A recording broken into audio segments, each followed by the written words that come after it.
Орунтаев жөнөткөн комиссиянын жетекчиси Мирлан деген жаш жигит экен. МЧСтен Хашим деген байке келди.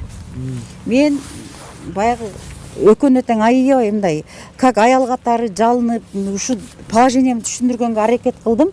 Бирок Мирлан дагы айтты, эже мен кичине эле адаммын, менин колуман эчтеке келбейт деди. Хашим байке дагы айтты. Гүлайым бул мыйзамсыз деди. Мыйзамсыз деди. Бирок биздин үстүбүздө чоңдор бар да дейт. Ким баласын ушундай жерге алып келип жашатат?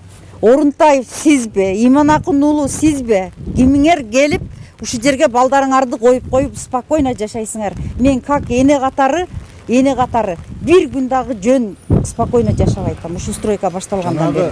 Чоңдор деп едиңизби? Бизден да чоңдор бар экен деп. Ал чоңдору ким экен? Кандай чоңдор экен алар? Мен мындай түшүндүм.